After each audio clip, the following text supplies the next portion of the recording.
Welcome back po sa aking channel, at kung bago pa lang po kayo dito ay huwag pong kalimutang mag-subscribe at pindutin lang ang notification bell para lagi kayong updated sa aking mga bagong math tutorial videos.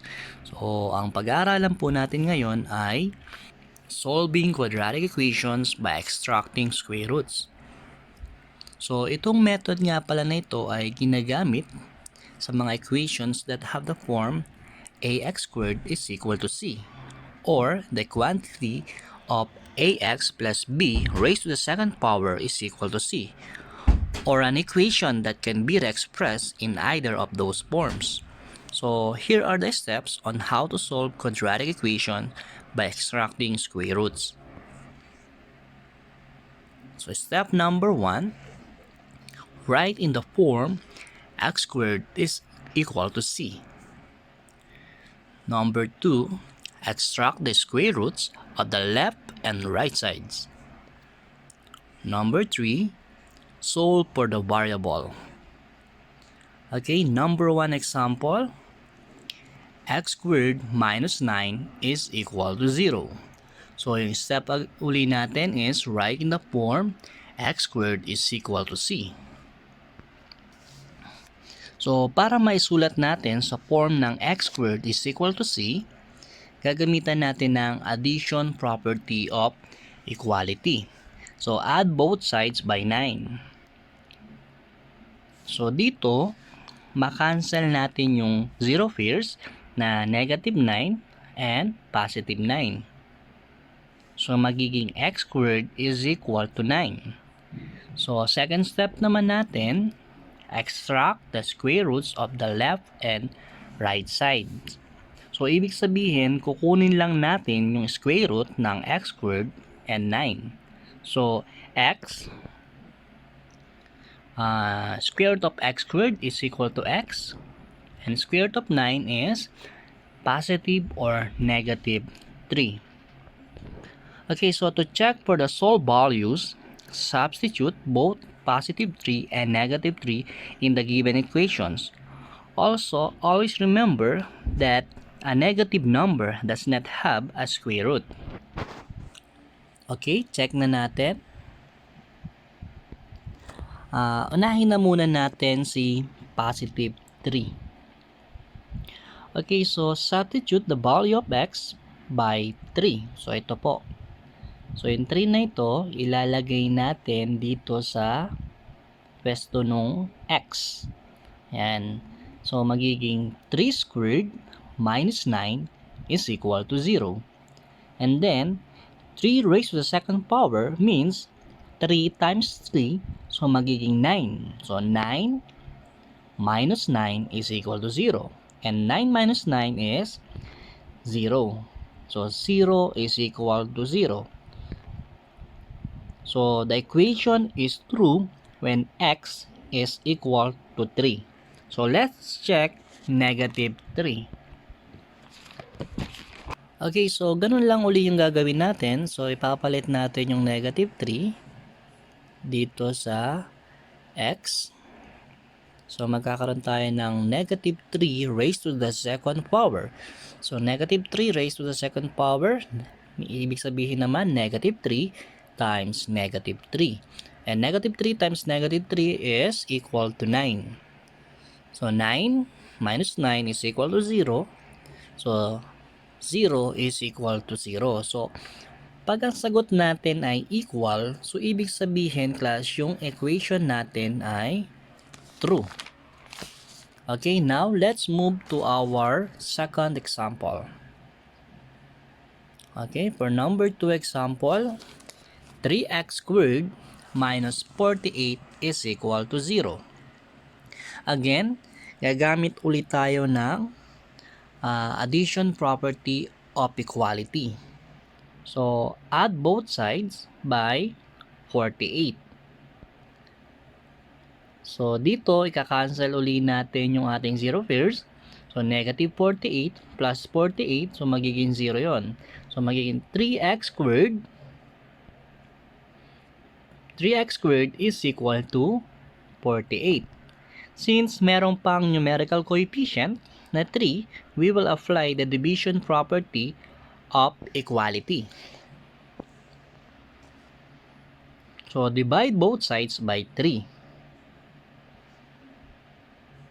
Ayan, so, we got x squared is equal to 16 because 3 divided by 3 is 1. Then, multiply to x squared, so magiging x squared na lang. And 48 divided by 3 is equal to 16. Kaya po natin nakuha yung x squared is equal to 16. Okay, now, extract the square roots. So, square root of x squared and square root of 16. So, square root of x squared is x, and square root of 16 is positive or negative 4. Okay, for checking. So, substitute x by 4.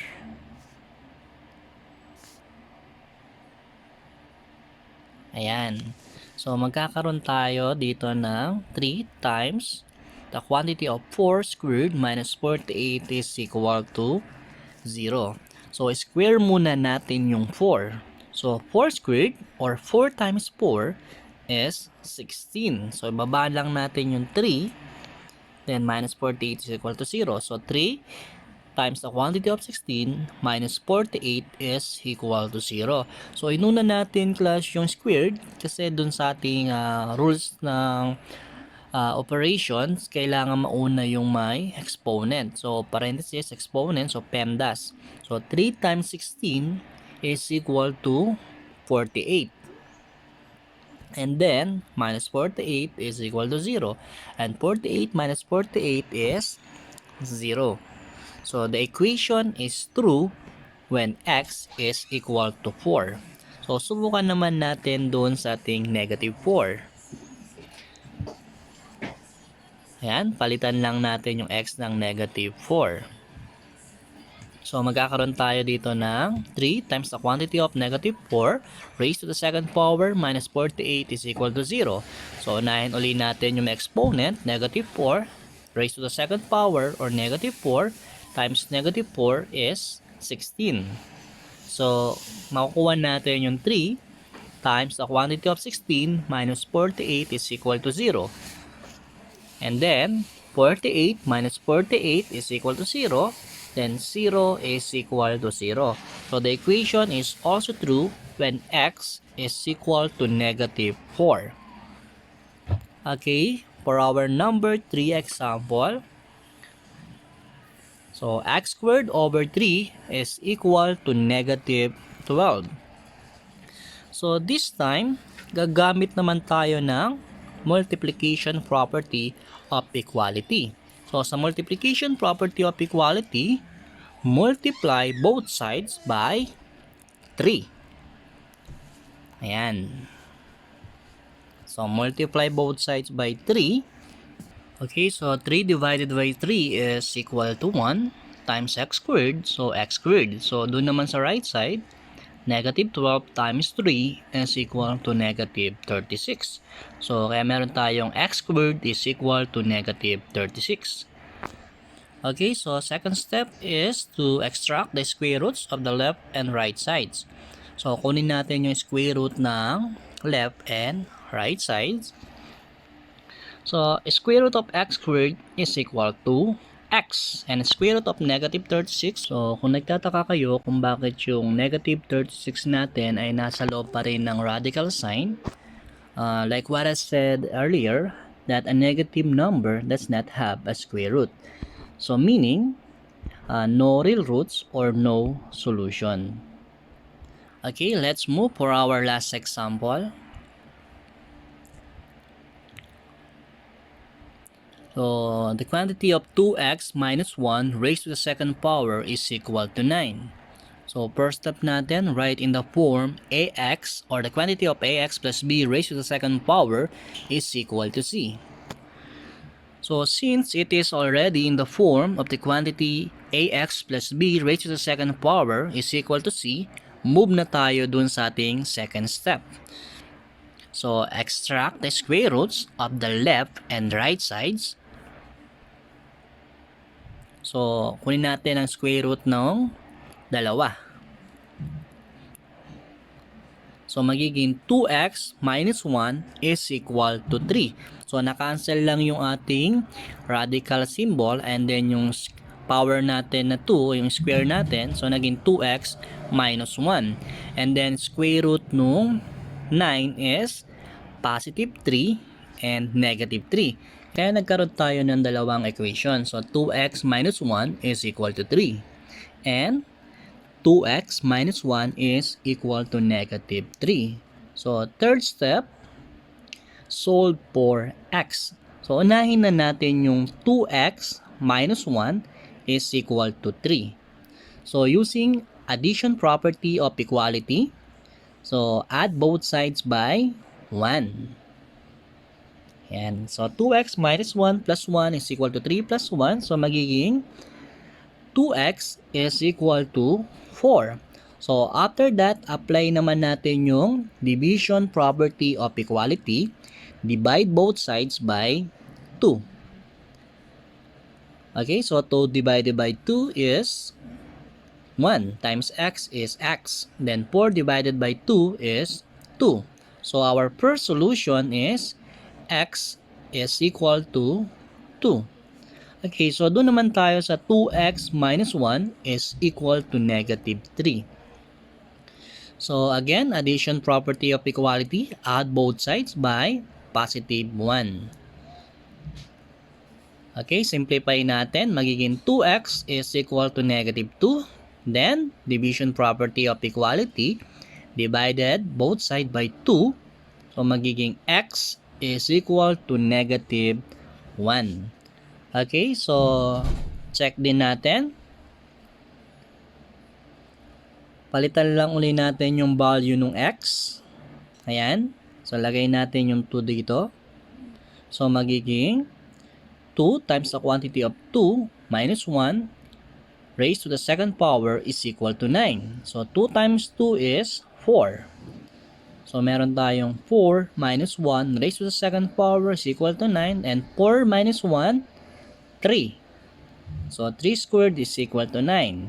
So 3 times 3 is 9. So 9 is equal to 9. So our equation is true when x is 2. Okay, for x is equal to negative 1. Ganun lang ulit. Palitan lang natin yung value ng x. Ayan. So 2 times negative 1 is negative 2. So magiging negative 2 minus 1. So, magiging negative 3. So, negative 3 raised to the second power is negative 3 times negative 3. So, magiging 9 is equal to 9. So, both values of x satisfy the given equation. So, the equation is true when x is equal to 2 and x is negative 1. Okay, so remember, quadratic equations can be written in the form x squared is equal to k, or yung katulad ng ginamit natin kanina, x squared is equal to c. So, can be solved by applying the following properties. So, if k or c is greater than to 0, then x squared is equal to k, has two real solutions or roots. If k is equal to 0, then x squared is equal to k has one real solution or root, or x is equal to 0. And if k is less than to 0, then x squared is equal to k has no real solution or roots. So, tandaan lang natin yung ginamit natin kaninang variable ay c. So, dito naman ang nakalagay ay k. So, pwede naman kahit anong variable ang gamitin. So, tulad ng dati, para malaman natin, syempre, kung meron kayo natutunan ngayon, pakisagutan yung ating 1 to 5 problems.